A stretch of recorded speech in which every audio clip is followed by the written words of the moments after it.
నమస్కారం, నా పేరు భానుప్రకాష్ రెడ్డి. నేను నాగర్ కర్నూల్ మెడికల్ కాలేజీలో 3వ సంవత్సరం చదువుతున్నాను. ఈరోజు మా కళాశాలలో మినిస్ట్రీ ఆఫ్ యూత్ అఫైర్స్ వాళ్ళు కండక్ట్ చేసిన యువ ఉత్సవంలో పాల్గొన్నాను. ఇలాంటి కార్యక్రమాలు కేంద్ర ప్రభుత్వం చొరవతో చేపట్టడం చాలా ఆనందంగా ఉంది. అదేవిధంగా వికసిత్ భారత్ అనే నేపథ్యంతో మన దేశం 2047వ సంవత్సరం వరకు అభివృద్ధి చెందిన దేశాల జాబితాలో చేరాలని మనందరం కృషి చేస్తున్నాము. దానికి మా వంతుగా ప్రతి ఒక్కరము నేను మాట్లాడే విషయాలు రెండు. ఒకటి వచ్చేసి ఎన్విరాన్మెంటల్ సస్టైనబిలిటీ, ఇంకోటి వచ్చేసి పొలిటికల్ సస్టైనబిలిటీ. ఎన్విరాన్మెంటల్ సస్టైనబిలిటీలో మనము నెట్ కార్బన్ ఎమిషన్ అంటే ఎలక్ట్రిక్ వెహికల్స్ ప్రోత్సహించి ఎలక్ట్రిక్ వెహికల్స్ వాడాల్సిందిగా ప్రతి ఒక్కరిని కోరుతున్నాను. అదేవిధంగా పొలిటికల్ సస్టైనబిలిటీ అంటే యువత పాత్ర రాజకీయాల్లో ఎక్కువ ఉండాలి. యువత రాజకీయాల్లో బాగా పాల్గొనాలి. యువత యొక్క పాత్ర డెమోక్రసీలో మరవలేనిది. అదేవిధంగా పొలిటికల్ సస్టైనబిలిటీలో ఉమెన్ ఎంపవర్మెంట్ కింద మన దేశంలో ఇప్పుడు 543 ఎంపీల స్థానాలు గాను 74 మంది మాత్రమే మహిళలు ఉండడం చాలా బాధాకరం. అదేవిధంగా మనం ఎలాగైతే ఉద్యోగాల్లో విద్యలో 33% రిజర్వేషన్ కల్పిస్తున్నాం మహిళలకి, అదేవిధంగా రాజకీయాల్లో కూడా 33%. నేను శ్వేత, ఎంబీబీఎస్ 2వ సంవత్సరం చదువుతున్నాను. ఈరోజు మా కాలేజ్లో డిస్ట్రిక్ట్ లెవెల్ యువ ఉత్సవం జరిగింది. దాంట్లో నేను స్పీచ్ కూడా ఇవ్వడం జరిగింది. ఇలాంటి కార్యక్రమాలు ఇంకెన్నో రావాలి. స్పీచెస్ కానివ్వండి, కల్చరల్ ప్రోగ్రామ్స్ కానివ్వండి, డాన్సెస్ కావాలి, ఇలాంటి జరపాలి. ఎందుకంటే యువతలో ఉన్న కళను బయటకు తీసుకురావాలి. యువత టాలెంట్ను దేశ అభివృద్ధికి ఉపయోగపడేలా చేయాలి. అందరికీ నమస్కారం. నా పేరు వి అభిజ్ఞతేజ్. నేను గవర్నమెంట్ మెడికల్ కాలేజ్ నాగర్ కర్నూల్లో 3వ సంవత్సరం చదువుతున్నాను. ఇవాళ ministry of youth affairs and sports మా దగ్గర యువ ఉత్సవాన్ని కండక్ట్ చేస్తున్నారు. ఇది బేసిక్గా ఏంటంటే మా యువతని ఎంకరేజ్ చేయడానికి, యువతని టు ఇంక్రీజ్ ద నేషన్ గురించి ఏదైనా తోడ్పడడానికి అని చెప్పేసి అవేర్నెస్ కలిగించడానికి అనేది ఇలాంటి ప్రోగ్రామ్స్ కండక్ట్ చేస్తున్నారు. ఇలాంటి ప్రధానమంత్రి గారికి ఇలాంటి ప్రోగ్రామ్స్ ఇంకా ఎక్కువ కండక్ట్ చేయాలని, ఇలా జరగడం వల్ల ఎందుకంటే దేశ అభివృద్ధి కారణమైంది మెయిన్ గా యువత ఎంత తోడ్పడితే అంత దేశం త్వరగా అభివృద్ధి చెందుతుంది. ఇవాళ మన దగ్గర చాలా స్కీమ్స్ వచ్చినాయి. అలాగే ఒక అభివృద్ధి చెందాలంటే అది విద్యలో, వైద్యలో, అలాగే మన ఫీల్డ్స్ లో అలాగే మన farming is one of the biggest thing in India. Because we have become మనం చాలా పెద్ద సప్లయర్ అయ్యాం, మొత్తం ప్రపంచానికి మనం ఒక పెద్ద సప్లయర్ అయ్యాము. అదంతా గవర్నమెంట్ ఒక విషన్ తో రావడం వల్లే జరిగింది. దాన్ని మనం వికసిత్ భారత్ అంటున్నాం అనమాట. ఇవాళ మన దగ్గర పెద్ద ఇరిగేషన్ ప్రాజెక్ట్ ఉంది. అలాగే మనం కార్బన్ ఎమిషన్ తగ్గించడానికి చాలా స్కీమ్స్ అనేది తెస్తున్నాం. ఎలక్ట్రిక్ బైక్స్ కానీ, ఎలక్ట్రిక్ కార్స్ కానీ, అలాగే solar vehicles, solar panels fit చేయడం కానీ ఇవన్నీ చేస్తున్నాం. ఇలాంటి స్కీమ్స్ అన్ని ఇంకా చేస్తూ ఉండాలని, ఇవన్నీ యువతకి ఇంకా ఎక్కువగా తెలియజేయాలని మనం ప్రభుత్వాన్ని రిక్వెస్ట్ చేస్తున్నాం. Thank you. ఈవేళ యువత అనేది బ్యాక్ బోన్ అనమాట. కంట్రీ, దేశ అభివృద్ధికి బ్యాక్ బోన్ అనేది యువత ఎంత ఎక్కువగా ఉంటే దేశంలో అంత తొందరగా అభివృద్ధి చెందుతుంది. కాబట్టి ఇప్పటి వరకు జరిగిన డెవలప్మెంట్ ఒకటి, ఇప్పటి నుంచి జరిగేదంటే మన మీద డిపెండ్ అయి ఉంటుంది అనమాట. సో ప్రతి ఒక్కరు దేశ అభివృద్ధిని తమ సొంత అభివృద్ధిగా తీసుకొని ముందుకు సాగాలని నేను కోరుకుంటున్నాను. Thank you. సో నా పేరు శ్రీకావ్య. నేను గవర్నమెంట్ మెడికల్ కాలేజ్ నాగర్ కర్నూల్లో ఫస్ట్ ఇయర్ ఎంబీబీఎస్ చదువుతున్నాను. సో ఈరోజు వికసిత్ భారత్ గురించి మాట్లాడదాం అనుకుంటున్నాను. సో ఫస్ట్ ఇండియాకి ఇండిపెండెన్స్ వచ్చి 100 years అవుతున్న సందర్భంగా మన గవర్నమెంట్ వికసిత్ భారత్ అనే ఒక అంబిషన్ తోటి ఇండియాని డెవలప్ చేయడానికి ముందుకు రాబోతోంది. సో దీనికి ఇండియాని చాలా రకాలుగా డెవలప్ చేయాలని చాలా స్టెప్స్ ఉన్నాయి. అందులో రెండింటి గురించి బ్రీఫ్గా మాట్లాడదాం అనుకుంటున్నాను. ఒకటి ఎకానమిక్ గ్రోత్. సో ప్రస్తుతం India is the 5th largest economy in the world. India GDP is around $3.94 trillion. కానీ మన అంబిషన్ వచ్చేసి $10 trillion దాకా తీసుకెళ్ళడానికి. సో $10 trillion అంటే it will make India stand as 3rd largest economy in the world. So దాని గురించి మనం infrastructural గా చాలా డెవలప్ చేయడానికి ట్రై చేస్తున్నాం. We are investing so much on infrastructure. We have spend $1.2 trillion on revolutionising our transport systems roadways కానీ, airways కానీ, waterways కానీ. అండ్ మనం ఇలాగే ఎన్నో టెక్నాలజికల్ డెవలప్మెంట్స్ అండ్ వాటి మీద కూడా ఇన్వెస్ట్ చేస్తున్నాం. ఇన్ఫినిటీ ఫోరం 2.0 మిషన్ మీద వల్ల ఇండియాని ఒక ఫిన్టెక్ ఇన్నోవేటర్గా ఇప్పుడు వరల్డ్ చూస్తోంది. అండ్ ఆల్సో ఇండియాలో మనం బూమింగ్ ఆంటర్ప్రినర్ కల్చర్ని బిల్డ్ చేస్తున్నాం. దానివల్ల ఇండియాని ఒక గ్లోబల్ మార్కెట్గా ఫారిన్ ఇన్వెస్టర్స్ అందరూ చూస్తున్నారు. Like India is a booming market for investments right now. And అలాగే హెల్త్ ఇన్వెస్ట్మెంట్స్లో పాటుగా తెలంగాణలో we have 33 new medical colleges. So ఇదొక పెద్ద అచీవ్మెంట్ అనే చెప్పాలి. అండ్ వికసిత్ భారత్లో we are trying so much to provide accessible and affordable health care for everyone. So ఇలా మనం చాలా వాటిలో ముందుకి దూసుకెళ్తున్నాం. అండ్ ఇలాగే కష్టపడితే we will be one of the developed nations in future. Thank you.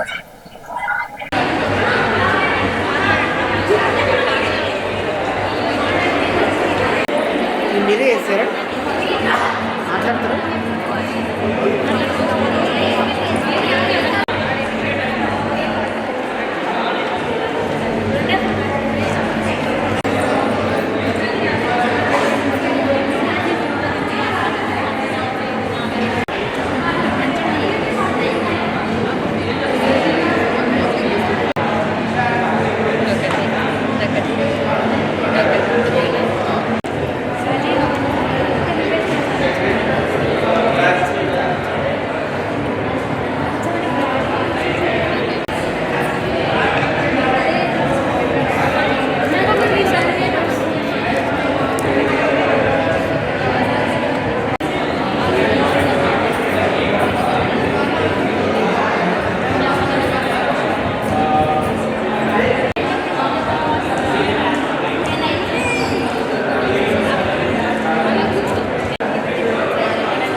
Welcome to meeting news. నేను మీ ప్రసాద్. ప్రస్తుతం మనం నాగర్ కర్నూల్ మెడికల్ కాలేజ్ దగ్గర ఉన్నాం. ఇక్కడ ఏదైతే కేంద్ర ప్రభుత్వం వికసిత్ భారత్ ఏదైతే దీనికి సంబంధించిన కార్యక్రమంలో ఈరోజు కేంద్ర మంత్రి మనకు హుసేన్ నాయక్ గారు కూడా వస్తున్నారు. సో మొత్తానికి యువతని దేశంలో ఎట్లా మోడీ గారు తీసుకున్న ఆలోచన మేరకే వాళ్ళని యువత ఈరోజు చాలా అట్రాక్టివ్గా ముందుకెళ్లే కార్యక్రమంలో ఇక్కడ మెడికల్ స్టూడెంట్స్ చాలా కార్యక్రమాలు చేస్తూ ఉన్నారు. సో ఇక్కడ కొన్ని ఎగ్జిబిషన్ కూడా ప్రారంభించారు. సో దానికి సంబంధించిన ఆలోచన విధానంతో యువత దేశంలోని చాలా కార్యక్రమాలు ఇట్లా ఏదైతే ఇంధనం కాకుండా సోలార్ కాకుండా ఇలాంటి కార్యక్రమాలు రైతులకు ముఖ్యంగా జై జవాన్ జై కిసాన్ అనే నినాదాన్ని ప్రజలకు తీసుకెళ్లనే ఆలోచన ఏదైతే కేంద్ర ప్రభుత్వం తీసుకున్న విషయాన్ని ఇక్కడ యువత కూడా చాలా ఒక అవేర్నెస్ గా తీసుకొని ఇలా దేశానికి నరేంద్ర మోడీ గారు దిక్సూచిగా ఆయన ఆదర్శంగా ముందుకు తీసుకెళ్లే ప్రయత్నంలో ఈ రోజు యువత ఇక్కడ చాలా కార్యక్రమాలు చేపట్టారు. వాళ్ళని అడిగి మరిన్ని విషయాలు తెలుసుకునే ప్రయత్నం చేద్దాం.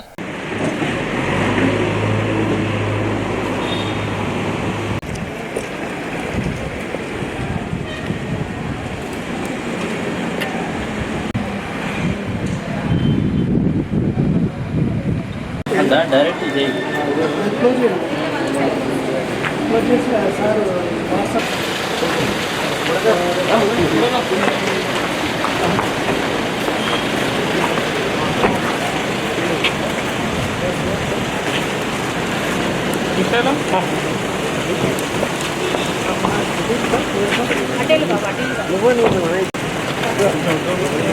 బ్రదర్ వెనక మేడం ఉన్నది జరగానే జరుగుతుంది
educated for we use agriculture crops and aquarium, animals and forest and global greenhouse. By this technique, we reduce the chemical use and increase the soil fertility and increase the productivity of crops.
We are planting trees means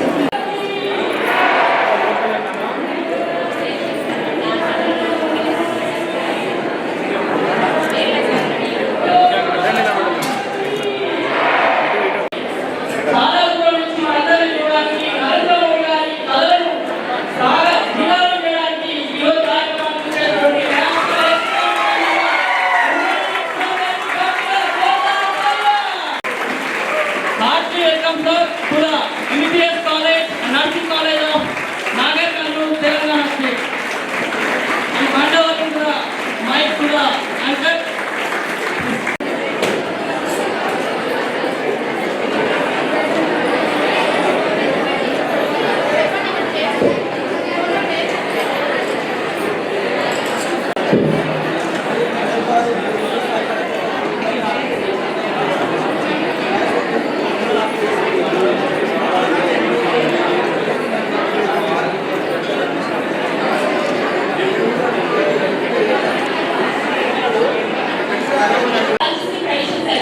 We also have our respected RDO Kalpurgi, Srinivas Garu. We also have ex-Vice Chairman NYK and Kottanayak Garu, District Youth Officer Commander Nagar, G. Shivakumar Garu, National Youth Awardee, State Government of Ministry of Youth and Affairs Code. So 2025, organized by Swami Vivekananda Seva Group under Bharat Nehru Yuva Kendra Nagar Karnool District.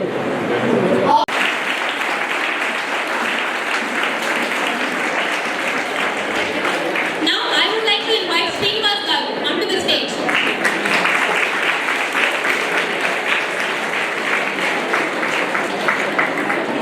Now I would like to invite MRO Kavita Rani Garu onto the stage.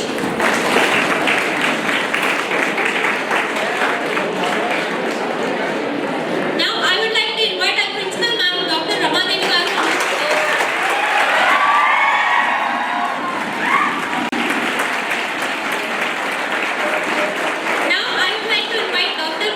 Kauzia Garu onto the stage.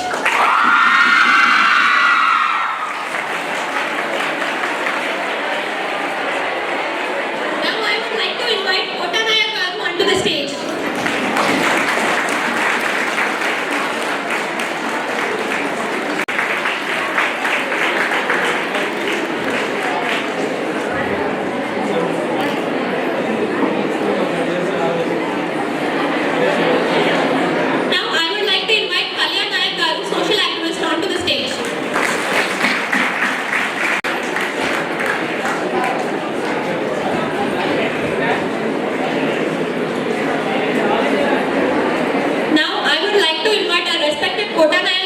To address this event. మాకు గౌరవ ముఖ్య అతిథిగా విచ్చేసినటువంటి శ్రీ జాటావతు హుస్సేన్ నాయక్ గారికి, అలాగే గౌరవ principal Ramadevi గారికి, అలాగే ఎంఆర్ఓ శ్రీనివాస్ గారికి, అలాగే ఎండి ఆర్డీఓ శ్రీనివాస్ గారికి, ఎంఆర్ఓ మేడం గారికి అందరికీ స్వాగతం తెలుపుతూ, అలాగే ఈరోజు దాదాపుగా 500 మంది ఈ మహబూబ్ నగర్లో మేము చేసే మొట్టమొదటి కార్యక్రమం ఓన్లీ డాక్టర్లతోటి 500 మంది విద్యార్థులతోటి ఈ కార్యక్రమాన్ని ఈరోజు మనం కండక్ట్ చేస్తా ఉన్నాము. మా డిపార్ట్మెంట్ నేను 5-6 సంవత్సరాల నుంచి మన మహబూబ్ నగర్ ఉమ్మడి పాలమూరు సేవలు అందిస్తున్నాను. కానీ మేము ఎక్కువ మన BA BCom వాళ్ళతోనే ఇంటరాక్ట్ అయ్యి వాళ్ళనే మోటివేట్ చేస్తూ వచ్చాము. కానీ నాకు చిన్న ఒక ఆలోచన ఏంటంటే MBBS అనే విద్యార్థులు ఏంటంటే బయట జనరల్ యాక్టివిటీస్కి అంత వాళ్ళు పార్టిసిపేట్ అవ్వరు. అందులో భాగంగా మేము చిన్న రిక్వెస్ట్ చేసాం మేడంకి. అయితే మేడం మాకు పర్మిషన్ ఇచ్చింది కేవలం 2 hours, కానీ మేము ఈరోజు మొత్తం దీన్ని మేము సద్వినియోగం చేసుకున్నాము. అది కూడా కొంత లేట్ అయింది. అయితే ముఖ్యంగా మా డిపార్ట్మెంట్ గురించి మీకు తెలియజేయాలనుకుంటున్నాను. మా డిపార్ట్మెంట్ దాంట్లో భాగంగా ఈరోజు దాదాపుగా ఈరోజు కొన్ని కార్యక్రమాలు పోటీలు పెట్టాము. వాళ్ళకు ప్రైజ్ మనీ కూడా ఇవ్వడానికి ఇప్పుడు మన విశిష్ట అతిథులు ఇస్తారు. ఆ విధంగా వాళ్ళని జిల్లా స్థాయిలో తీసుకొని మళ్ళీ అక్కడి నుంచి రాష్ట్ర స్థాయి నుంచి దేశ స్థాయికి తీసుకోబోతున్నాం. ఆ విధంగా అనేక కార్యక్రమాన్ని మా డిపార్ట్మెంట్ చేస్తూ ఉంది. అయితే ఎవ్రీ ఇయర్ ఈ కార్యక్రమం కామన్గా సాగుతుంది. ఈ నాగర్ కర్నూలు అనేది మాకు నాన్ ఎన్వైకే కింద వస్తుంది. అంటే మనకు సెంట్రల్లో మన 5 జిల్లాలు ఇంకా ఇది కాలేదు, మన అంటే జిల్లాగా ఏర్పడలేదు. దాంట్లో భాగంగా మాకు ఆఫీస్ ఉండేది మహబూబ్ నగర్లో. ఈ నాన్ ఎన్వైకే అనేది కొద్దిగా మాకు అంత పట్టు ఉండకపోవడము, కొన్ని కార్యక్రమాలు ఇక్కడ తక్కువ చేయడం. కొద్దిగా బ్యాక్ రా తమ్ముడు.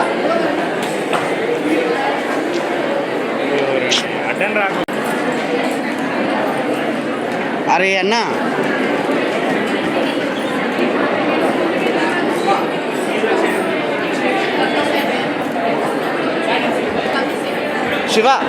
శివ ఈ సైడ్ వచ్చే.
श्री हुसैन नायक जी को मंच पर बुलाना चाहूंगी कि वो आए और हमारे युवा ऊर्जा से भरे स्टूडेंट्स को प्रेरित करें। నన్ను మన్నించాలి, లేట్ అయినందుకు మీ అందరిని ఆకలితో ఉంచినందుకు క్షమించాలమ్మా. స్టేజ్ మీద ఉన్న పెద్దలకి, మా స్టూడెంట్ అందరికీ నమస్కారం చెప్పుకుంటూ ఈ ప్రోగ్రాం పట్ల కొంత మిత్రులు కొంత చెప్పడం జరిగింది.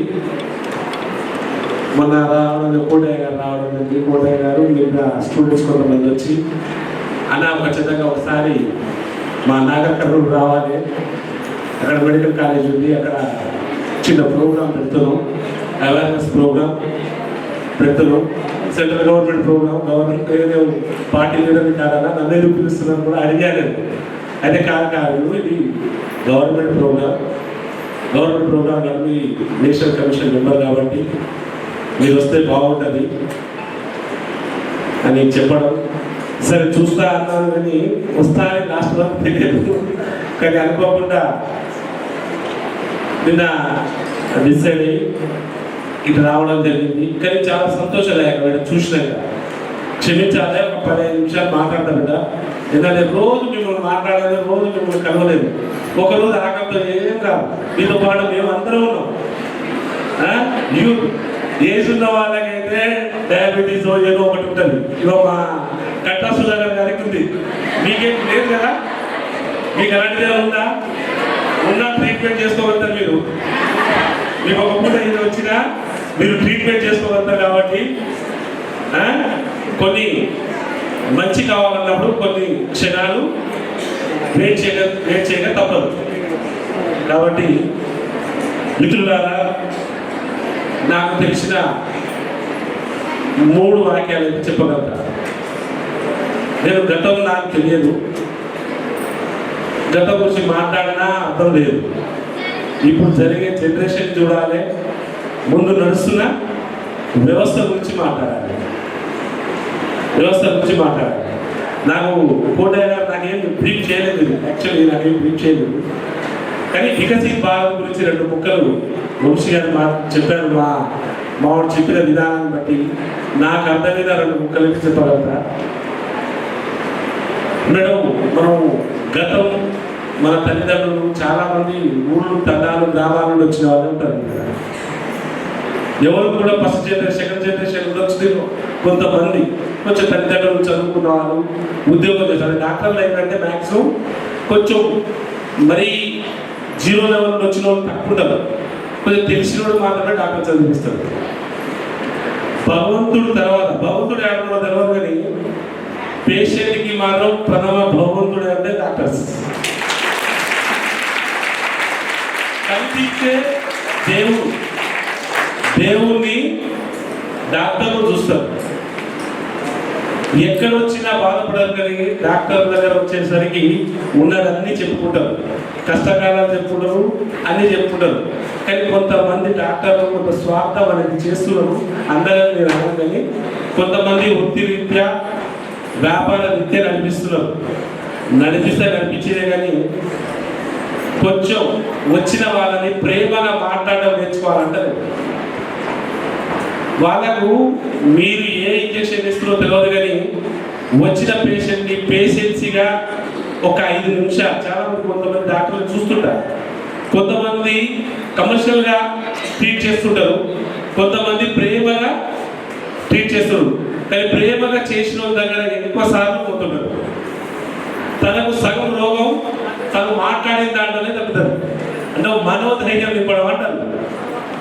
నాకేదో అయిపోయింది, నేనేదో అయిపోతా, నాకు ఏదో అయిపోతానని భయం ఉన్న పేషెంట్స్కి, అందులో మీ తల్లిదండ్రులు ఉండరు, మీ అక్క చెల్లెలు ఉండొచ్చు, మీ అన్నదమ్ములు కూడా ఉండొచ్చు. మీరు మిగతా పట్ల ప్రవర్తించేదే మీ వాళ్ళ పట్ల వాళ్ళు ప్రవర్తిస్తారు. ప్రధానంగా మీరు మాత్రం పేషెంట్ అనేది పక్వంతో రఫ్గా మాట్లాడితే మీ తల్లిదండ్రులు, మీ కుటుంబ సభ్యులు వేరే వాళ్ళ దగ్గర కూడా అదే మాట్లాడవచ్చు కదా. కాబట్టి కొంచెం యువత ఇప్పుడిప్పుడే నేర్చుకుంటున్నారు కాబట్టి, భవిష్యత్తు మీదే కాబట్టి, రాబోయే 40-50 సంవత్సరాలు మీరు ప్రజలకు సర్వీస్ చేయాలి. సేవ అంతేనా? డాక్టర్లు ఎందుకు చేస్తున్నారు? డబ్బులు కమాయించడానిక? Service oriented. మనం బతకడానికి కొంచెం కమాయించుకుంటూ పబ్లిక్కి సేవ చేద్దామని, అంతేనా? ఇంకేమైనా ఉందా? ఎవరు డబ్బులే కమాయించాలంటే ఈ డాక్టర్ చేయాల్సిన అవసరం లేదు, ఇక బోర్డర్ ఉన్నాయి. కాబట్టి మా అక్క చెల్లెలకు, మా అన్నదమ్ములకు, రాబోయే డాక్టర్లకి మా చిన్న ఈ సూచన: సర్వీస్ చేయండి, సేవ చేయండి. వచ్చిన వాళ్ళతో కొంచెం మనోధైర్యాన్ని కలిగియండి. వాళ్ళకి ఏమైనా అర్థం కాకపోతే 1-2 సార్లు ఎక్స్ప్లెయిన్ చేయండి. అది చాలు వాళ్ళు కోలుకోవడానికి. మీరు ఇచ్చే మందు పనిచేయదు, కానీ మీరు చెప్పే మాట మాత్రం చాలా పవర్ఫుల్గా పనిచేస్తుంది వాళ్ళ కుటుంబ సభ్యులకి. అది వాళ్ళకి చెప్పాల్సిన చెడు అయితే కొంచెం చిన్నగా చెప్పండి, మంచిది అయితే ధైర్యంగా చెప్పండి. ఇప్పుడు వచ్చే రోగాలు అయితే మనకు తెలియదే కాదు, కొత్త రోగాలు తెలియని అనేక రోగాలు వస్తున్నాయి. కానీ కాలంతో పరిగెట్టాలి, పాలంతో నడవాలి. ఇప్పుడు మనం తినే తిండి అయినా మనం చేసే పనులైనా అట్లే ఉన్నాయి. ఊళ్ళో పనిచేసే వాళ్ళకు ఏ రోగం ఉండదు, వాళ్ళకు వాకింగ్ గీకింగ్ ఏం అవసరం, ఎక్సర్సైజ్ ఏం అవసరం లేదు. కానీ సిటీలో ఉన్న వాళ్ళకు టైం టు టైం డ్యూటీలు చేసి ఇంటికి వెళ్ళే వాళ్ళకి మాత్రం పక్కా ఎక్సర్సైజ్ అవసరం ఉంది ఈ రోజుల్లో. మరి జబ్బు వచ్చేది ఎవరికి తెలుసా? వీళ్ళకే వస్తుంది. ఎవరికి? నీట్గా ఇంట్లో కూర్చున్న వాళ్ళకి. పొలం పని చేసిన వాళ్ళకి ఉంటుందా? కూలి పని చేసిన వాళ్ళకి ఉంటుందా?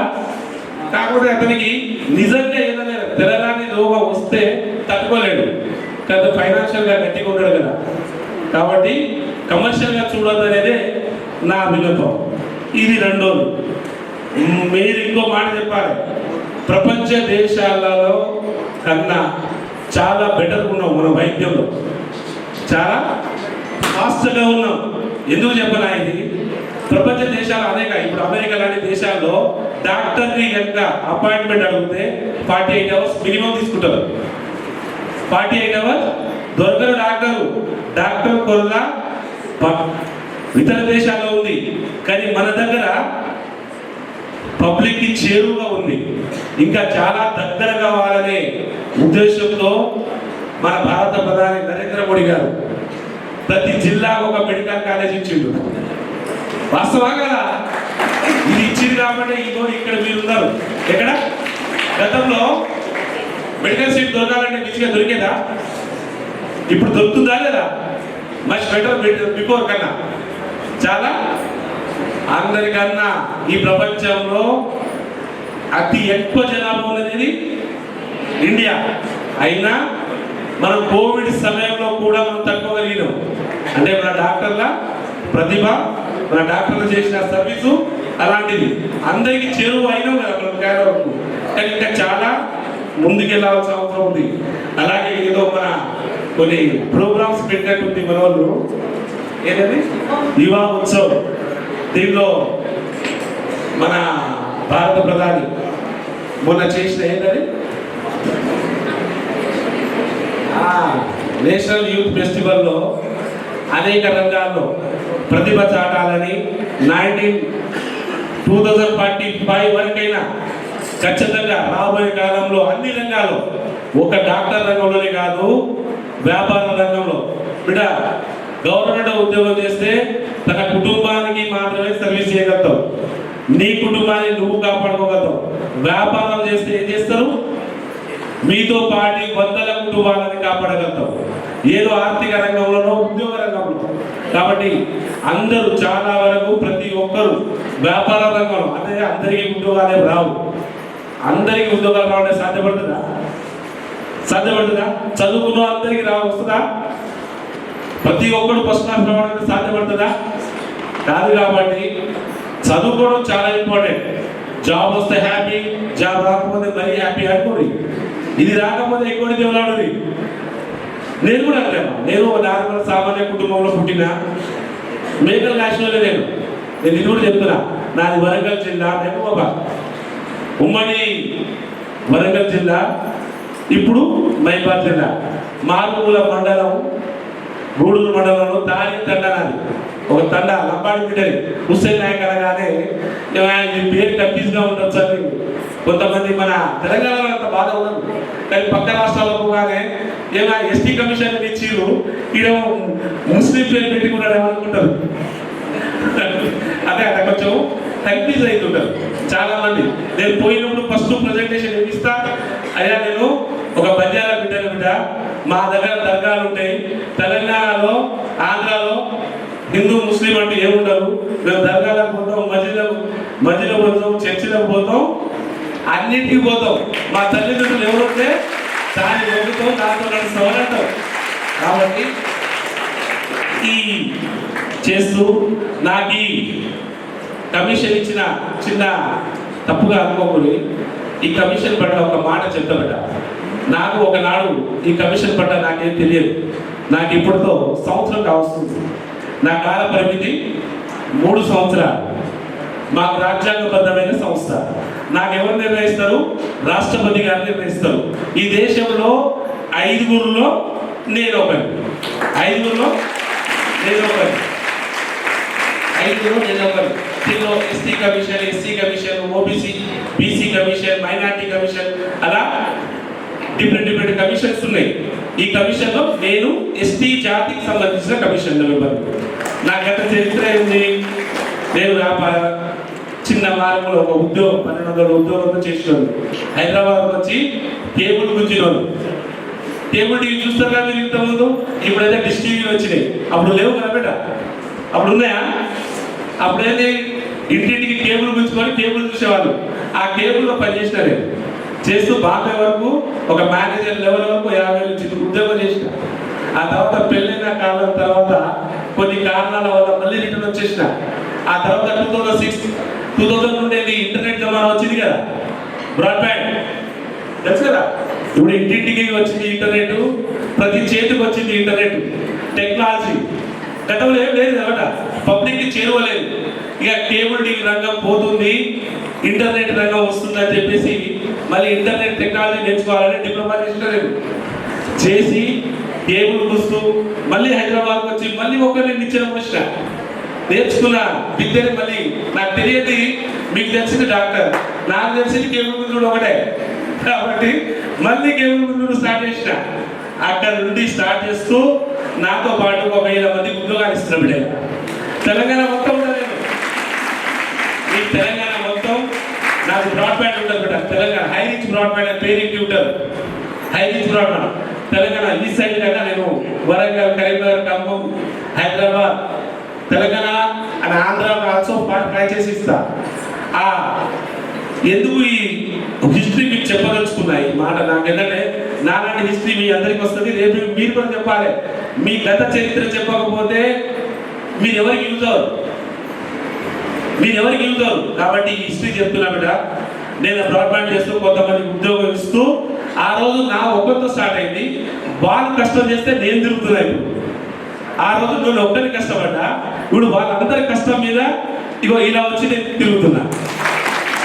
అంటే వాళ్ళు ఎంప్లాయీగా భావించట్లేదు, వాళ్ళు కంపెనీకి ఓనర్లా భావిస్తున్నారు. అలా ఏ మారుమూల గ్రామంలో వచ్చిందో ఆ గ్రామానికి నేను చూసిన కష్టాలు కాబట్టి ఆ ఊరికి పని చేయాలనే సర్వీస్ ఫోటోతో రివర్స్ వెళ్ళవడం జరిగింది. నేను హైదరాబాద్ నుండి మా ఊరికి మళ్ళీ మైబాద్లో నా ఊరికి నేను ఏదో పని చేయాలని సర్వీస్ ఓరియంటెడ్ చేస్తాం కదా. కొంచెం పొలిటికల్ లీడర్లు పొలిటికల్ ఇబ్బంది పెడతారు కదా. అప్పుడు నేను పొలిటికల్గా ఎంట్రీ చేయడం అనుకోకుండా, నా జీవితంలో పొలిటికల్గా రావాలని నేను అనుకోకుండా పొలిటికల్ ఎంట్రీ అవ్వడం. బీజేపీ నేను జాయిన్ అవ్వడం జరిగింది. బీజేపీలో నేను ఒకసారి ఎమ్మెల్యే కాంటెస్ట్ చేసిన, 18లో, 19లో ఎంపీ కాంటెస్ట్ చేసిన, 2023లో మళ్ళీ ఎమ్మెల్యే కాంటెస్ట్, 2024లో మళ్ళీ ఎమ్మెల్యే. 3 సార్లు ఓడించింది బిడ్డ నన్ను. 3 సార్లు ఓడించారు. అంటే నేను సర్వీస్ ఓటర్ చేసిన. మన పబ్లిక్కి కావాల్సింది ఏంటంటే మనిషి కన్నా పార్టీ ముఖ్యం చూస్తారు. జనరల్గా గాలి వస్తే మనం అదే ఉత్తారు, కొంచెం అవగాహన లోపం. అదే కాకుండా వ్యక్తిగా చూసి ఓటేసే తక్కువ ఎప్పుడు వస్తుందో అప్పుడు మనం ఏమైనా చేయగలుగుతాం. కానీ మనకి కొంచెం వెనుకబడి ఉన్నాం కాబట్టి, మన వాళ్ళకి ఇంత అవగాహన లేదు కాబట్టి, రాబోయే కాలం మీలాంటి చెప్పాలి కాబట్టి ఈ మాట చెప్తున్నా. 3 సార్లు, అందులో మా వాళ్ళు 50% ఉంటారు ఎస్టీసీ. నా ఎస్టీ కాన్స్టిట్యూన్సీ మైపా 3 సార్లు ఓడించిన. ఇక నాకు వల్ల కాదు అనుకునే టైంలో ఈ కమిషన్ తెలియదు నాకు. మోడీ గారిని కూడా తీసుకెళ్ళిన మైపాద్. సాక్షాలు 76 సంవత్సరాలు అయింది స్వాతంత్రం వచ్చి. ప్రధానమంత్రి ఇంతవరకు మా జిల్లాకు వచ్చిందే లేదు. అలాంటిది నరేంద్ర మోడీ గారిని కనిపెట్టుకోకపోయినా అయినా నన్ను గెలిపియకుండా నువ్వు బాధపడవద్దు, చేయొద్దు, నీలాంటి యూత్ ఈ దేశానికి కావాలని అనుకున్నదేమో నాకు తెలియదు. నన్ను అక్కడ ఒక్కసారి చూసినాక వాళ్ళ సర్వేలు వాళ్ళకి గట్టింటాయి కదా, అది చూసి నన్ను ఏమనుకున్నాడో ఏందో, బాబు మీ వాళ్ళు ఓటు ఏకున్నా నేను ఓడించిన, నేను ఒక్క ఓటు వేస్తున్నా బిడ్డ, ఈ దేశంలో ఉన్న గిరిజన బిడ్డల సమస్య తెలుసుకోమని పంపించేసారు. ఒక్క ఓటు మోడీ గారేసారు. ఆ ఓటు వల్ల నేను ఇలా మీ ముందు కమిషన్ అని ఒక ట్యాగ్ వేసుకొని వచ్చి కూర్చున్నా. కాబట్టి నాకు ఇచ్చిన మోడీ గారికి, నన్ను ఎలక్ట్ చేసిన ముర్ము గారికి, ఇది కూడా ముర్ము గారికి కూడా ఒక మాట చెప్పాలట. రాజ్యాంగ వ్యవస్థ అయినా 76 సంవత్సరాలైంది దేశం స్వాతంత్రం వచ్చి. ఇవాళ వరకు ఒక ఆదివాసి గిరిజన బిడ్డ ఎప్పుడైనా రాష్ట్రపతి చూసిరా మీరు? కానీ మోడీ గారు చేసి ఒక గిరిజన బిడ్డ, ఒక మహిళను తీసుకెళ్లి రాష్ట్రపతి చేసిన ఘనత ఎవరిది? మోడీ గారు. ఒక దళిత బిడ్డను కూడా రాష్ట్రపతిని చేసిన ఘనత మోడీ గారిదే. ఒక మైనార్టీ బిడ్డ అబ్దుల్ కలాం గారు ఉన్నారా, డాక్టర్ గారు, తనను రాష్ట్రపతి చేసిన ఘనత ఎవరు తెలుసా? మనం ఇక పేరు రాజకీయంగా చెప్పకూడదు. అలా నన్ను చేసిన విధానాన్ని, కానీ ఈ కమిషన్ పట్ల ఒక మాట మీకు మళ్ళీ చెప్పాల్సిన అవసరం నాకు లేదు. ఎందుకంటే ఈ అవేర్నెస్ చేయకపోతే ఎవడో వచ్చి ఏదో మాట్లాడిపోతాడనే తత్వం మీ మైండ్లో ఉండిపోద్ది. అమ్మ, ఈ కమిషన్ అనేది ప్రజల కోసం, పబ్లిక్ కోసం పుట్టింది. ఇది ఒక సివిల్ కోర్టే, ఒక జడ్జ్ పవర్. నా జాబ్ ఏంది? ఒక జడ్జిని. నేను చదువుకున్న చదివేంది, నాకు ఇచ్చిన పోస్ట్ ఏదో మీరు ఆలోచించండి. నేను చదువుకున్న చదివేంది, నాకు ఇచ్చిన పోస్ట్ వాళ్ళకి తెలియదా? కానీ కమిషన్లో ఒక జడ్జ్ పవర్ ఇచ్చారు. కానీ ఈ కమిషన్ అనేది ఒక గ్రూప్ 1 ఆఫీసర్, ఒక IAS IPS తప్ప నార్మల్ పబ్లిక్కి తెలియదు బిడ్డ. ఒక నార్మల్ పబ్లిక్కి తెలియదు. ఇప్పుడు RTO గారు చెప్పలేదు, MRO గారు చెప్పలేదు. కమిషన్ అదేది ఒక ట్యాగ్ ఏదో కమిషన్ ST యూనియన్ పట్టుకొని వచ్చి అనుకుంటాం చాలా మంది. కానీ కలెక్టర్, ఒక IAS IPS మాత్రమే తెలుసు. ఈ కమిషన్లు ఏంటంటే దానికి ఒకటే, మనకేమైనా ప్రాబ్లం ఉంటే నిధులు రాకున్నా, ఇల్లు లేకున్నా, మనకు రేషన్ రాకున్నా, ఇక్కడ రాజకీయ వ్యవస్థలో కొంచెం డ్యామేజ్ ఉంటుంది.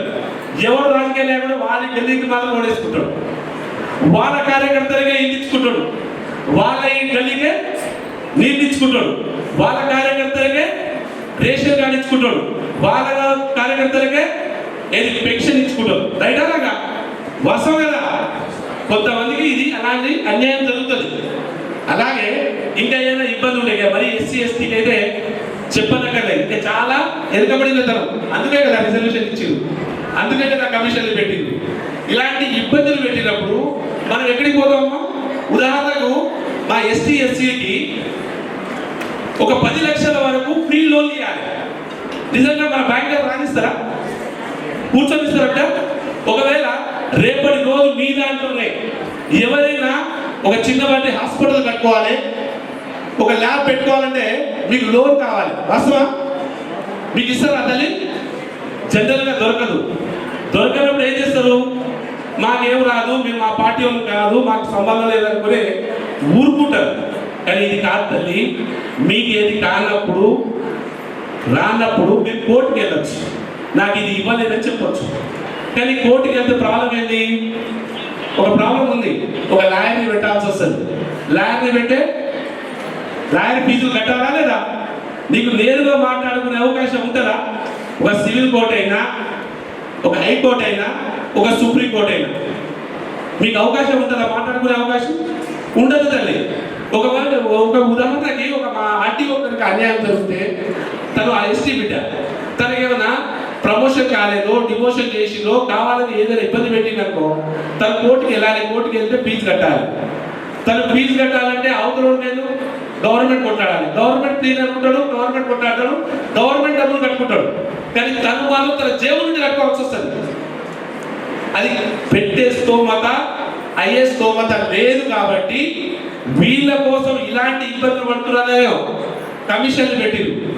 అలాంటి కమిషన్ కింద పెడితే, ఇప్పుడు నేషనల్ కమిషన్ నేను మెంబర్ని, ఈ మెంబర్కి పెడితే ఒక పిటిషన్ ఆన్లైన్లో, ఎస్పెషల్లీ ST SC NCSTgrams.gov.in అని ఒక వెబ్సైట్ ఉంటుందండి. NCSTgrams.gov. టెక్నాలజీ కాబట్టి ఆన్లైన్ ఇచ్చిరు. గతంలో ఏముంది? ఎవరైనా పేపర్ రాసి కొరియర్ పంపడమో, లెటర్ పంపడమో, లేదా ఢిల్లీ రావాలి. కానీ ఇప్పుడు అది అవసరం లేదు. మీరు ఇక్కడ కూర్చొని ఒక కంప్లైంట్ పెడితే నేరుగా ఏ అధికారి ఉంటే ఆ అధికారిని తీసుకుపోతారు ఢిల్లీకి.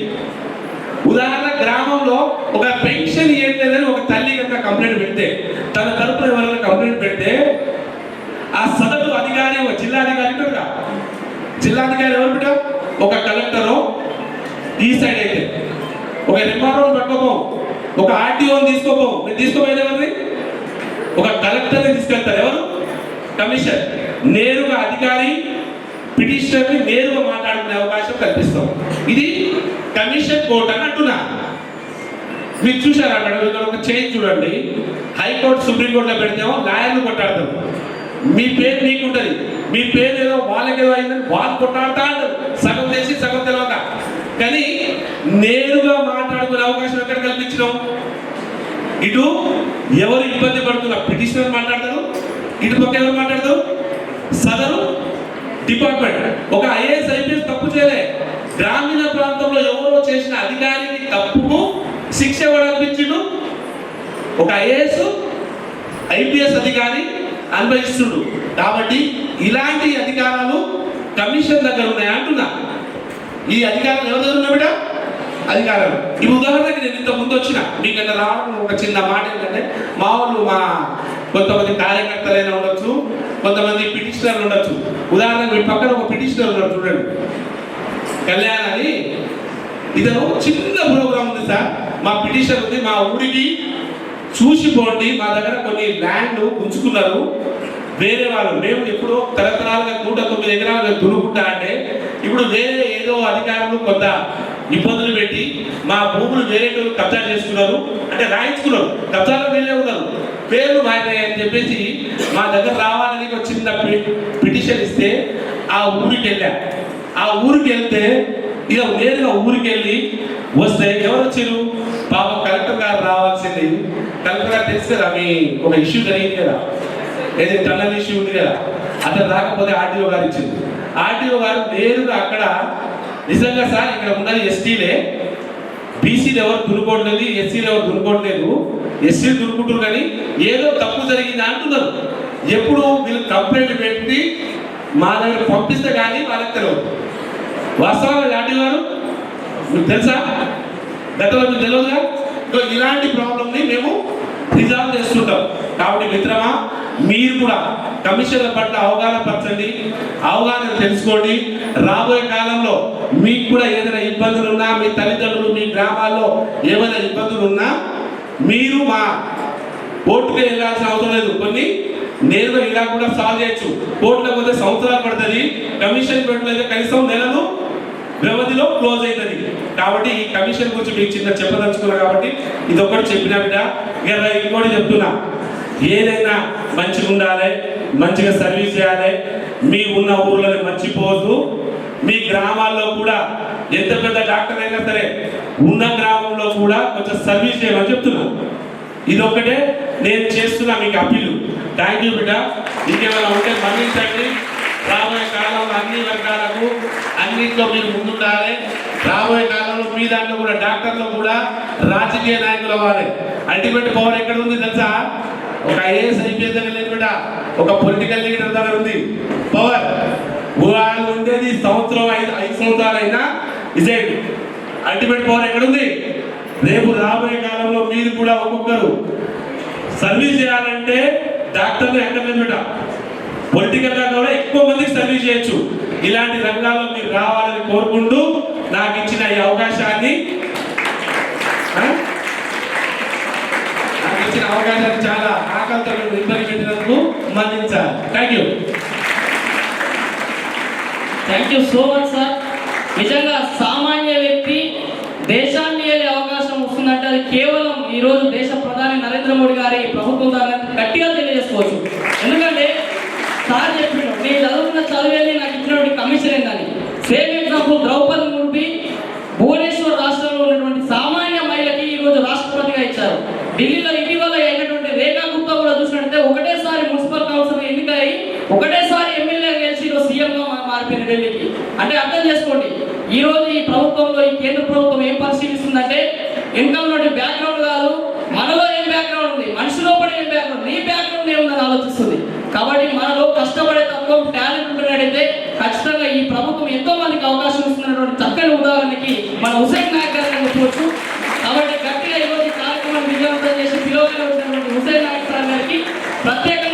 ఎంబీబీఎస్ కాలేజ్ అదేవిధంగా నర్సింగ్ కాలేజ్ విద్యార్థుల ద్వారా ప్రత్యేక కృతజ్ఞతలు సార్. ఇప్పుడు ఒక చిన్న పోస్ట్ రాయిస్తున్నా సార్. మీరు ఇంతకుముందు చెప్పినటువంటి విధంగానే చదువుతో పాటు రాజకీయాల ద్వారా కూడా దేశాన్ని ఏలొచ్చు, దేశాన్ని మార్చొచ్చు. ముఖ్యంగా రాబోతున్నటువంటి రాజకీయ వ్యవస్థలో యువతనే దేశ రాజకీయాన్ని ఏలాలని దేశ ప్రధాని నరేంద్ర మోడీ గారు పిలుపు మేరకు ఏం చేశారంటే నేషనల్ లెవెల్ యూత్ పార్లమెంట్ అనే ప్రోగ్రామ్ జరుగుతుంది. డిస్ట్రిక్ట్ లెవెల్ యూత్ పార్లమెంట్, ఇక్కడ జరిగినటువంటి యూత్ పార్లమెంట్ లో యువత పార్లమెంట్ లో ఏ విధంగా మాట్లాడాలి, పార్లమెంట్ అంటే ఏంటి, దేశం పైన సామాజిక స్పృహ రావాలని డిస్ట్రిక్ట్ లెవెల్ కాంపిటీషన్ జరుగుతుంది సార్. ఇక్కడ గెలిచినటువంటి విద్యార్థులు 10 మంది స్టేట్ లెవెల్ కాంపిటీషన్, అంటే వాళ్ళకు ఉన్నటువంటి రెస్పెక్టెడ్ స్టేట్ అసెంబ్లీలోకి వెళ్ళి 10 మంది విద్యార్థులు అసెంబ్లీలో ఎమ్మెల్యేలు ఎంపీల మధ్యలో ఈ నెల 20 తారీఖున ఇచ్చినటువంటి వన్ నేషన్ వన్ ఎలక్షన్ అనే అంశం పైన మాట్లాడడం జరుగుతుంది. ప్రతి రాష్ట్రం నుంచి 3 యువత వెళ్ళి ఈ నెల 30 తారీఖు లేదా ఏప్రిల్ 1, 2 జరిగినటువంటి జాతీయ యూత్ పార్లమెంట్ లో ఒక్కొక్క రాష్ట్రం నుంచి 3 యువత వెళ్ళి నేరుగా పార్లమెంట్ లో నరేంద్ర మోడీ గారు అక్కడ ఉన్నటువంటి పార్లమెంటరీయర్స్ అందరి మధ్యలో వెళ్ళి మాట్లాడే అవకాశం కల్పిస్తున్నారు సార్. నేషనల్ యూత్ పార్లమెంట్ అనే కార్యక్రమాన్ని దయచేసి మీ ఆధ్వర్యంలో ఆ పోస్టర్ ని రిలీజ్ చేసి విద్యార్థులను అవగాహన పరచవలసిందిగా కోరుతున్నాను sir. Mister Ajay Kumar, please distribute the poster, please inaugurated the national youth parliament program agenda. ఈ ప్రోగ్రాం యొక్క ముఖ్య ఉద్దేశం ఏంటంటే 18 సంవత్సరాల నుంచి 26 సంవత్సరాల లోపు ఉన్నటువంటి యువత మీ జిల్లాలో ఉన్నటువంటి NYKS మై భారత్ అనేటువంటి సంస్థలో మీరు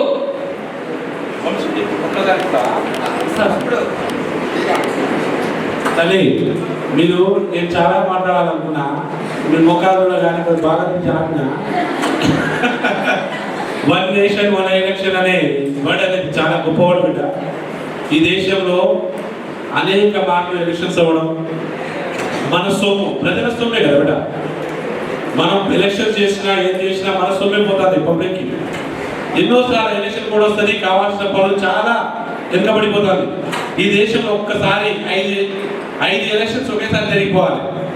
మళ్ళీ 5 సంవత్సరాలు మళ్ళీ ఇంకోసారి ఎలక్షన్ జరగదు. మన పబ్లిక్ మనీ వేస్ట్ కావాలనే ఆలోచనతో మోడీ గారి ప్రోగ్రామ్ తెచ్చిరు.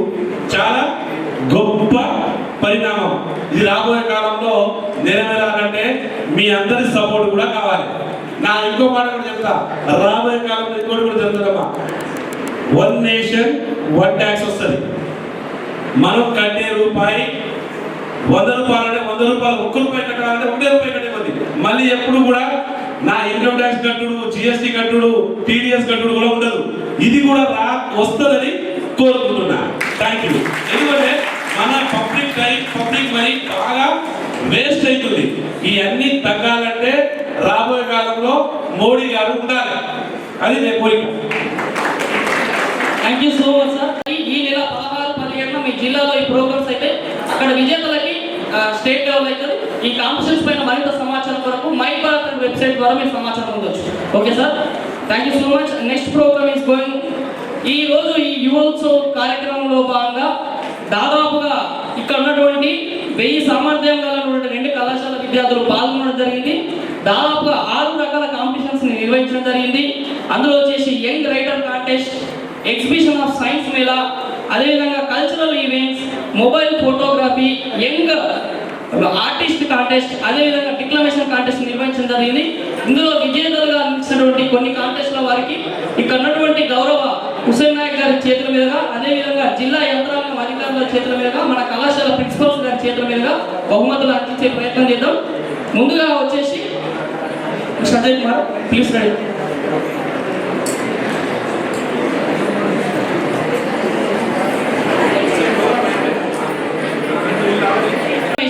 అంటే ఉపన్యాస కార్యక్రమంలో దాదాపు 30 మంది విద్యార్థులు పాల్గొనడం జరిగింది. దీనిలో మొదటి బహుమతి వచ్చేసి T Bhanuprakash Reddy diplomat first prize. ఇతనికి వచ్చేసి క్యాష్ ప్రైజ్ వచ్చేసి 5000 రూపీస్ క్యాష్ ప్రైజ్. నేరుగా అతని బ్యాంక్ అకౌంట్లో ఈ మై భారత్ గవర్నమెంట్ పోర్టల్ ద్వారా బ్యాంక్ అకౌంట్లో 5000 రూపాయలు జమ చేయడం జరుగుతుంది.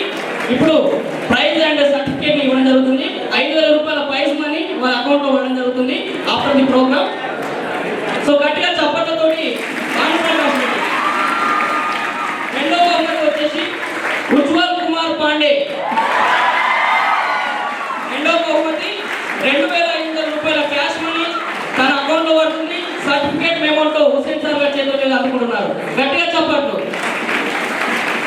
మూడో బహుమతి వచ్చేసి నిశ్చిత నర్సింగ్ కాలేజ్ ఆఫ్ స్టూడెంట్. మూడో బహుమతి 1,500 రూపాయల క్యాష్ ప్రైజ్. గట్టిగా చెప్పట్లతోటి అమ్మాయిని మనం ఆహ్వానిద్దాం. 1,500 రూపాయల cash prize, certificate and shield.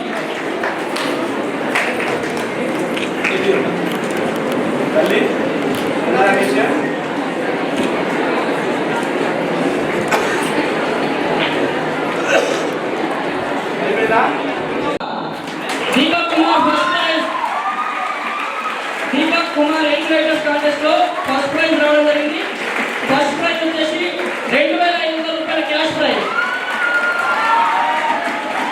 గట్టిగా చెప్పడంతో మీ అందరికీ అనుభవం. రెండో బహుమతి వచ్చేసి సైనా మెహరీ.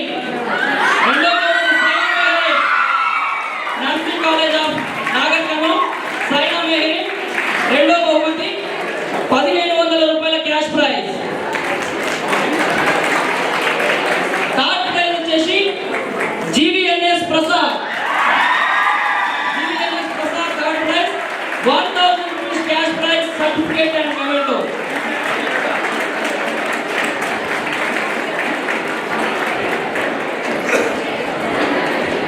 గట్టిగా చప్పట్లు. నెక్స్ట్ వచ్చేసి మొబైల్ ఫోటోగ్రఫీ. మొబైల్ ని రీల్స్ కొరకే వాడుకోవద్దు. మన టాలెంట్ ని కూడా ప్రపంచానికి చాటి చెప్పే విధంగా మొబైల్ ఫోటోగ్రఫీ కాంటెస్ట్ తీసుకురావడం జరిగింది. మొబైల్లో ఫోటోని తీసి అద్భుతాన్ని సృష్టించారు చాలా మంది విద్యార్థులు. మొదటి బహుమతి ఎం స్వాతి.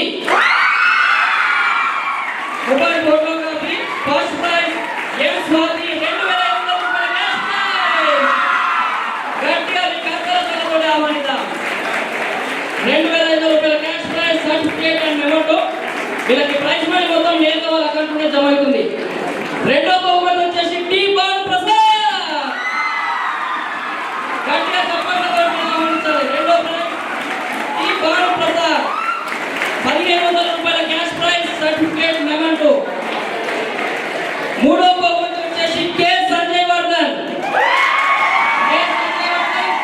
థర్డ్ ప్రైజ్ 1,000 రూపాయల cash prize, certificate memento.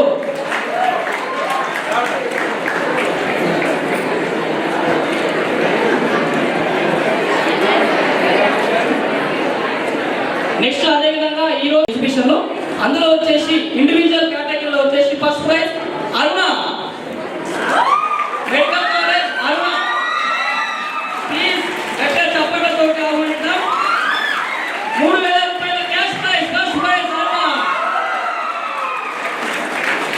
Second prize వచ్చేసి బాడీ సిస్టమ్స్ గురించి తెలియజేశారు బి కావ్య.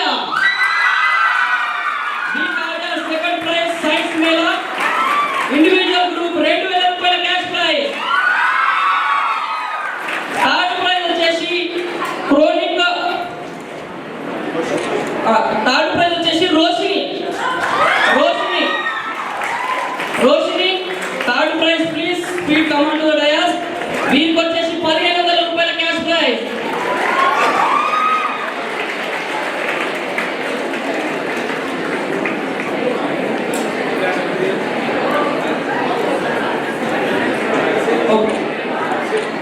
ఇందులోనే ఇదే ఈ సైన్స్ మేళలో గ్రూప్ కాంపిటీషన్ 3-4 విద్యార్థులు కలిసి తయారు చేస్తున్నటువంటి ప్రదర్శన ఇది. అందులో ఫస్ట్ ప్రైజ్ వచ్చేసి సర్కులేటరీ సిస్టమ్ రావడం జరిగింది. ఈ కాంటెస్ట్ లో అత్యధిక ప్రైజ్ మనీ వీళ్ళకే. ఫస్ట్ ప్రైజ్ వచ్చేసి 7,000 రూపాయలు. సర్కులేటరీ సిస్టమ్ ఎవరైతే ఉన్నాడో మీరు తొందరగా వచ్చేసి ప్రైజ్ మనీని మీ అకౌంట్లో జమ చేస్తాం. సర్టిఫికేట్ అండ్ అదేవిధంగా మెమోటో తీసుకోవాల్సిందిగా కోరుతున్నాం. Certificate please give all certificate for every group. Second group competition లో సైన్స్ మేళలో సెకండ్ ప్రైజ్ వచ్చేసి A power station and D power station team. తొందరగా రండి. రెండో ప్రైజ్ మనీ వచ్చేసి 5,000 రూపాయలు, 5,000 rupees per group in science mela. Please గట్టిగా రావాలి. A power station and D power station తొందరగా రావాలి.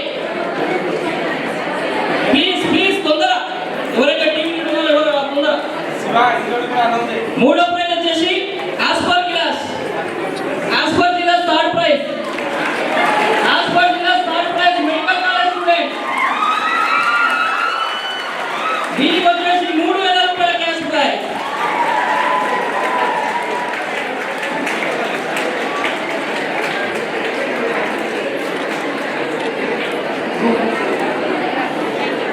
సో అందరికీ జడ్జెస్ మీకు సహకరించిన జడ్జెస్ కి ప్రత్యేక కృతజ్ఞతలు తెలియజేస్తున్నాము.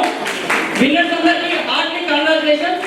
సార్ ఈ రోజు కార్యక్రమం చేసిన గెస్టులు మీ ముందు ఇక్కడ నుండి నృత్యాన్ని ఏదైతే కాంపిటీషన్ లో భాగంగా కల్చరల్ ఈవెంట్ ఉందో మీ ముందు ఒక 2 కాంపిటీషన్స్ ఉన్నాయి సార్. దయచేసి ప్లీజ్ మీరు ఆ 2 కాంపిటీషన్స్ మీరు చూసి వెళ్తే మా పిల్లలందరూ సంతోషపడతారు సార్. ప్లీజ్ మన గెస్ట్ అందరినీ సగౌరవంగా పిల్లలకి అమ్మడిగా కొడుతున్నాం.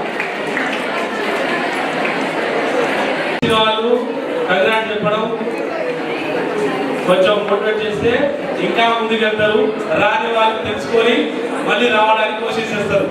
అలాగే జాతీయ బాగా చేస్తారు మీడియా సార్ ఉన్నారా లగ్నాలు ఉన్నారా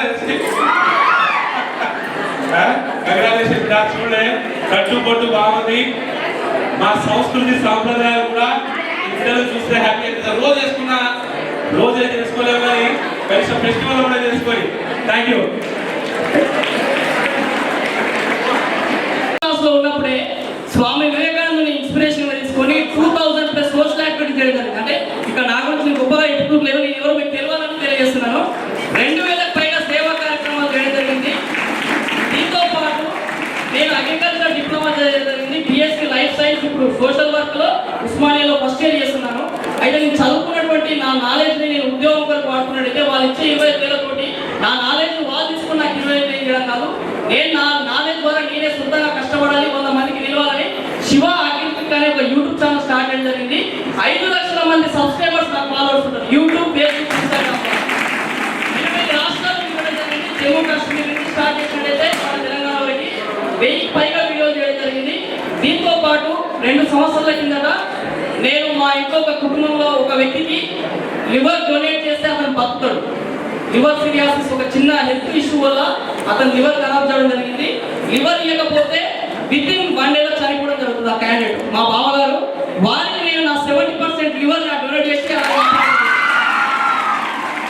సో ఈ కార్యక్రమాన్ని నేను గౌరవంగా చేస్తున్నందుకు మోడీ గారి ప్రభుత్వంలో కేంద్ర ప్రభుత్వం నన్ను గుర్తించి ఈసారి ఏం చేసిందంటే నేషనల్ యూత్ అవార్డుని ప్రకటించింది. నేషనల్ ప్రతి సంవత్సరం 13 మంది నుంచి 14 మందికి నేషనల్ యూత్ అవార్డు ఇవ్వడం జరుగుతుంది.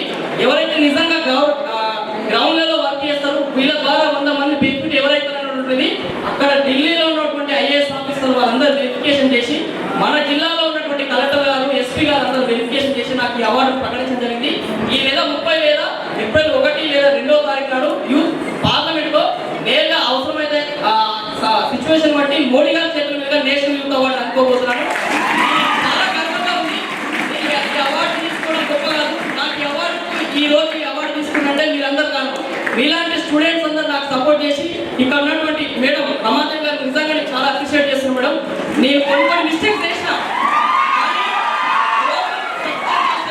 రమాదేవి మేడం సపోర్ట్ చేశారు. అదేవిధంగా కళ్యాణ్ నాయక్ అన్న లాంటి వాళ్ళైనా సరే, ఇక్కడ ఉన్నటువంటి ఇప్సన్ నాయక్ సార్ గారు అయినా సరే, ఇక్కడ నుండి ఆర్టీఓ సార్ శ్రీనివాస్ సార్ అయినా సరే, మేడం ఎంఆర్ఓ సార్, ఇట్లాంటి అధికారులతో దాదాపు నేను 5th క్లాస్ నుంచి వాళ్ళతో వర్క్ చేసి సమాజపైన స్పృహ చేసుకోవడం వల్లనే నాకు ఈ అవార్డు సాధ్యమైంది. కాబట్టి ఈరోజు ఈ అవార్డు తీసుకున్న తర్వాత ఫస్ట్ ప్రోగ్రామ్ ఇదే. కాబట్టి చాలా సంతోషంగా ఉంది. మీ అందరి మధ్య నా అవార్డును ప్రకటించడం చాలా సంతోషంగా ఉంది. Thank you so much.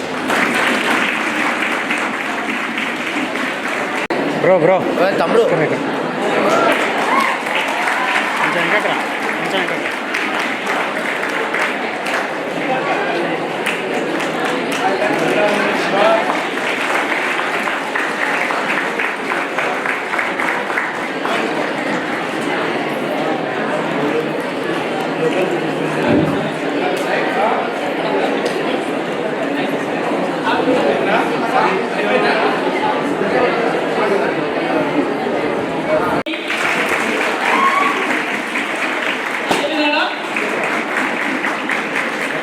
Kota Naik sir గారిని కూడా ముందుకు వెళ్ళి సార్ గారికి please sir Kota Naik sir.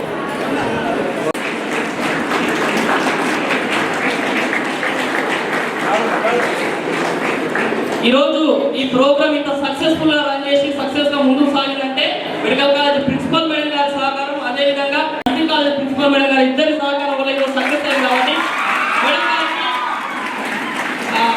Sir కోటనాయక్ sir గారి చేతుల మీద వారిని సన్మానించవలసింది. సార్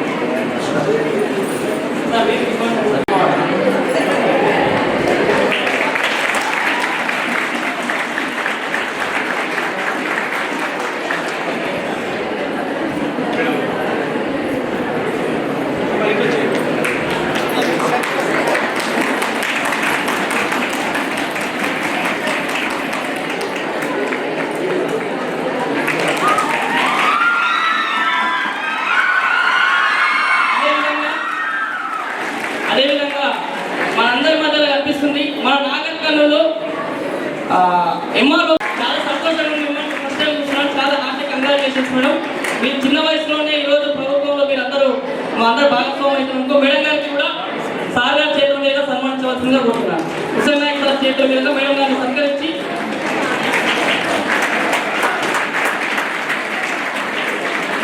అదేవిధంగా ఈరోజు ఈ కార్యక్రమంలో ముఖ్య అతిథితో పాటు ఈరోజు స్పెషల్ గెస్ట్ గా పాల్గొని ఈరోజు ఈ 2 తెలుగు రాష్ట్రాల్లో యువతలో ఉన్నటువంటి ఉత్తేజాన్ని